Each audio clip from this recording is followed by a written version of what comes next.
Hi, Hive. Hillary here, wearing my bee shirt, one of my bee shirts today, in honor of the Hive going live. So wanted to check in. It is our week 4 of joining with the Good Book Club, walking through the Gospel of John.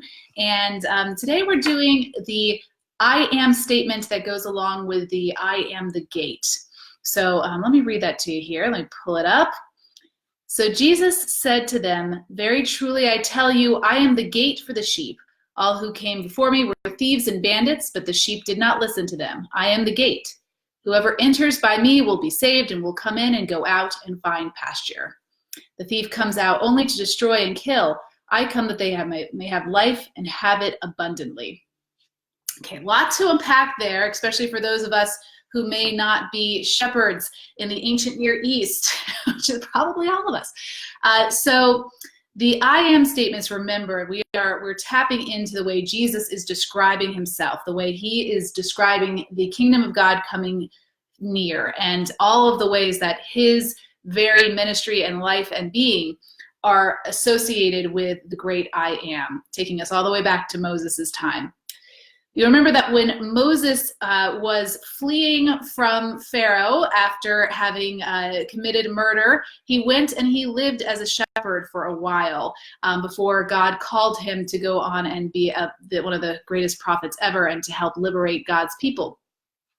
This too, all the I am statements are connected back to what Jesus is trying to say through the Moses story. Since when Moses was being a shepherd, he was out in the wilderness one day, saw the burning bush, asked, "Who is this God speaking to me?" And God answered, "I am who I am." So when we hear this, we have to think about the way Jesus is trying to call us back to Moses's moment in this wilderness.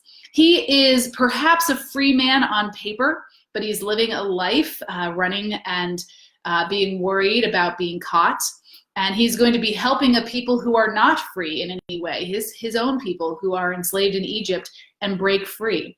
So this passage, I am the gate, is actually all about liberation and freedom when we remember the setting and the callback to shepherding. The way ancient shepherding would work is that you would be a shepherd in the field, your sheep would wander through the day, you would be there guiding them, directing them to places where they could eat by still waters. You can hear the 23rd Psalm echoing here.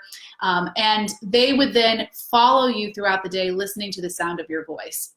Notice here the sheep are not shown as being dumb. They are actually very smartly listening to the good shepherd. And we'll say more about that next week when we talk about Jesus describing himself as the good shepherd. But in this case, they're following the one who is not a thief or a bandit, one that they have come to know and trust. So they're actually quite smart when you think about it. So when Jesus is talking about liberation with a gate, we may see that as sheep being pinned up. But after a day of being wandering around, it's actually a place where they could come and find absolute comfort and sleep, because the shepherd was there taking care of them during the night when they would otherwise be open and vulnerable to thieves, bandits, wild animals, etc. When they're pinned, it's actually a place of security and comfort.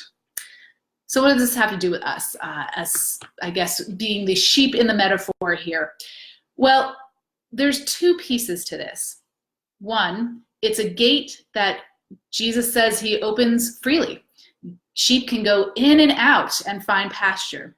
So if you feel like you're being captive in some way in your faith, if you feel like you're captive in a relationship, if you feel like you are being pinned up in a way that is not liberating, in a way that mirrors more to Moses and the Israelites pre-Exodus, you might wonder if this is from God. You might stop and spend some time in prayer and saying, I'm feeling like a captive.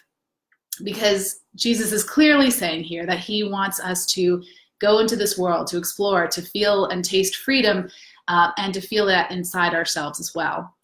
But then the opposite is true too. He's not going to keep anybody out. This is a gate that is, through Jesus, is described as welcoming, opening. Sheep can go in, they can go out and find pasture. So all are welcome to find shelter. And isn't that an incredible image when you think about it, one that our world could certainly embrace, that we're trying to have shelter and comfort for everybody who needs shelter and comfort. And that's all the way from the homeless to those of us who might feel like we need some comfort and shelter in our own lives. It's a pretty beautiful metaphor. So my invitation for you, this was actually the first verse in the Bible I ever used as a mantra during meditation. With an inhale, I would say they would go in, and with an exhale, I would say, and they go out and find pasture. And then I would do the same thing. Inhale, they go in, exhale, they go out and find pasture. So I highly recommend that if you're looking for a mantra that is speaks of a God of freedom, speaks of a God of liberation, a God of finding solace, as well as keeping us comforted in times of hardship, why not return to this? And it's also an invitation to return to the breath. Remembering, of course, that spirit and breath and wind, they're all the same word in the biblical tradition. So we have an invitation to invite that liberating and comforting God into ourselves so we can bring it out into the world. And that is the I am the gate statement. All right, I'll see you next week. Bye, Hive.